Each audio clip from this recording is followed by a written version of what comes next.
Um, so Bleacher Report listed a best kept secret for every single team in the NFL.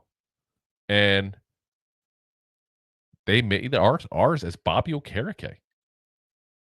Bobby Okereke as the best kept secret. They said maybe it's because the Giants haven't had much success as a team since his arrival a couple years ago, but it's a bit perplexing how Okereke hasn't made at least a Pro Bowl roster in his career.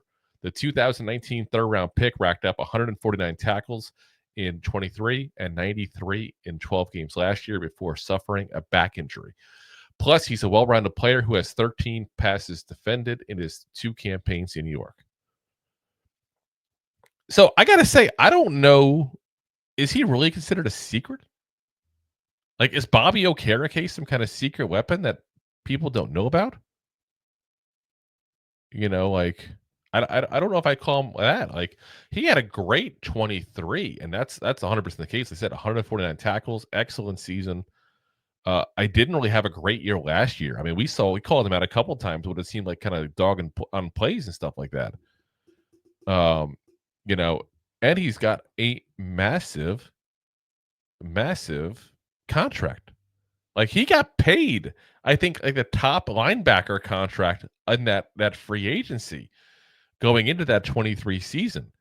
And there was a lot of linebackers. And if I remember correctly, he got like the top one. So, I mean, again, I don't know if you call that a secret.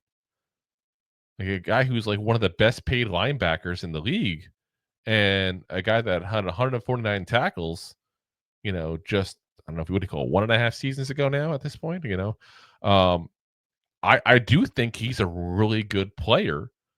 I'm hoping some of the issues that we saw, again, we called him out live on the games, even we're doing the cast here, talking about how, like, he seemed to be dogging a couple plays, and I think some of that might have been the injury that he had. Maybe that was affecting him beforehand. I'm trying to give him that benefit of the doubt because he was played with that dog mentality in 23 so much. I don't want to take that away from him there, but you definitely saw it. But that 23 was his best chance to go ahead and get in the Pro Bowl. And that's what they said point blank. How is he not got in the Pro Bowl? He didn't get it because there were so many linebackers that were just really good that year. I remember looking at the rosters going, yeah, I get it. Like, I wish he could go because he had a great year. But I get it.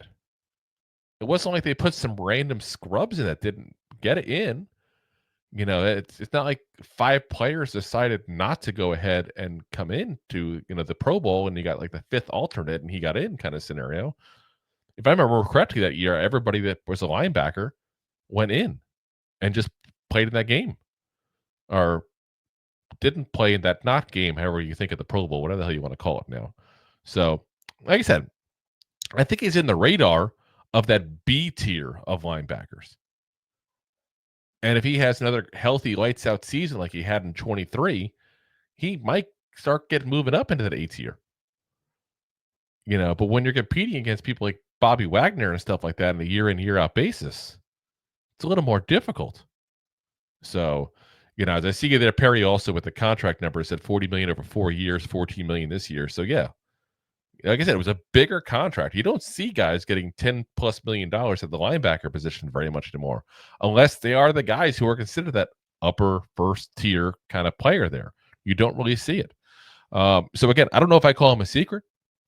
Call him a damn good player. Call a player that I'm excited to see if he's healthy again this year, what happens. Call him a player that I think point blank is going to have a big season because I do think we have a better defensive line than we had last year. And again, guys, I'm not talking edge rushers. People get confused when I talk about that kind of stuff. I'm talking defensive tackle, defensive ends, the 3 and the 3-4 there. The guys who are literally supposed to be taking up blocks to free up a guy like Okereke. Because point blank, our defensive tackles did Nike, trying to put it nicely. You know what word I want to say? Did nothing there, basically, without, let people go through, let running backs go through, let blockers go through. It was like a revolving door at that first line of defense there. It's like you went ahead and couldn't get off the blocks because people are right on you. That's going to kill Bobby Okereke's abilities. You need him free. You need him able to move around and roam around. Defenses knew that. And last year, they really just blocked him up. I'm hoping with Darius Alexander there, with Dexter Lawrence healthy again, with some moves at that point there. Hopefully finding a third guy at that point there, um, in that mix of players we picked up this offseason. I'm hoping that this is a much better defensive line and keeps him much more freed up. So this could be that breakout year for him, guys. I mean breakout meaning accolade wise and getting the attention, because part of what they mentioned is true. The Giants as a team have not had much success the last 2 years. When you aren't successful as a team, it's hard as a player to get successful. I'm looking at a guy like Myles Garrett, one of the greatest pass rushers in the last, let's say, 5 years or so. I mean, obviously rounding the time frame there. He doesn't get nearly the attention that some other pass rushers have gotten. Look at it, look at a guy like Micah Parsons. I think that you look at what's going on when you're on a losing team, and you as a player, you don't get the accolades and the attention because, quite frankly, nobody wants to watch you because your team sucks. So hopefully the Giants are better and he gets that attention. Matty Ice says, who do you think is our secret weapon this year? I'm going to throw you guys out a name that, again, I admit freely, I'm a fan of this kid. I think it's Wandale Robinson. As long as he can get rid of the drops, I think he's going to be that kind of secret weapon. The guy literally was this close to having 100 catches last year, but they kept throwing the ball 3 yards past the line of scrimmage. I think Kafka is going to be much more involved in this offense. I think having an actual quarterback, whether it's Russell Wilson, Jameis Winston, Jackson Dart, whoever the hell's throwing the ball, again, all three, I would take over anybody we had a quarterback last year. Think about that for a second. He had 700 yards with a 3-yard depth of target. Imagine if you just put it at 5 or 6 yards. I'm not even trying to say this is crazy, like 8 or 9, like 5 or 6 yards. What does that do? I really think this kid could be like a guy who's a consistent 100 catch guy right around that 1,000-yard mark. I think he has that kind of talent. I mean, when he was at Kentucky, guys, don't forget, he was the guy that the people try to stop at Kentucky. Absolutely, he's the guy. Playing in the SEC, he was the target for them to stop. And he still did his thing. So, like I said, that's who I would say is the best kept secret, because I don't think people outside of the Giants world here realize how good a player Wandale Robinson can be.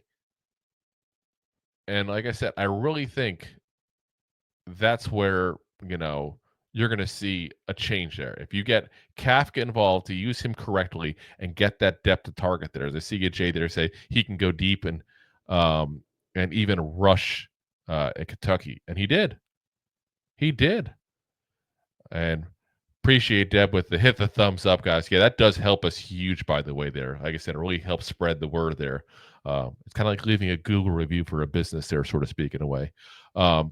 As JL says, he did everything, was a game breaker. 100%. Like I said, I still think that Wandale Robinson's there.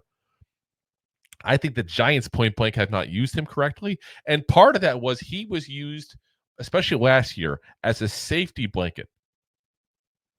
As a safety blanket, point blank, for Daniel Jones and the rest of the quarterbacks, as they were having trouble because some of it because of the line issues, especially later on in the year. The line was good the first 6 weeks or so.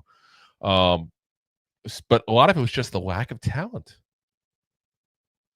It was that lack of talent they were having at that point around them, where they couldn't get the ball to the receivers because they didn't have a guy who could get the ball to a receiver. So he's just kind of sitting there 3 yards out hoping to get the ball. And hoping to, be able to help the quarterback when he's looking, stupefied there. So, again, that's who I would pick. But again, no disrespect to Bobby Okereke. I like him being listed and getting some mention there and getting some props there in national media there with Bleacher Report, because he deserves it. Damn good player. Damn good player. Thanks for watching. Like the show? Of course you do, or you would have turned it off by now and not be hearing me. There are plenty of ways to support the show. YouTube is the best place to join us, and we offer memberships there with fun benefits like custom emojis and early access to video clips. Of course, there you can also send super chats and stickers to send one-time support payments. The best way to support the show is to buy these drunk idiots beers at buymeacoffee.com/2giantgoofballs. Along with one-time support payments, there are also monthly plans, so you can continue to help kill their livers each month. You can also show people that you are a goofball by visiting our store at 2giantgoofballs-shop.fourthwall.com. We got everything from shirts, hats, phone cases, funny candles, buttons, stickers, and even a 2 Giant Goofballs towel to dry off your goofballs. Of course, you can always support the show for free by simply hitting the like, subscribe, and share button wherever you are watching or listening to this. Hit the thumbs up on YouTube. Leave a 5-star review on Apple Podcasts. It helps the show tremendously, and quite frankly, the Goofballs suck at marketing and need your help to get the word out. Thank you for being part of the Goofball Army and for taking the time out to support the show. If you like that clip, then you will love the full episodes too. Find us on your favorite podcast app and look for us on all your favorite social media platforms. Thanks so much. Please, I'm begging you. Please.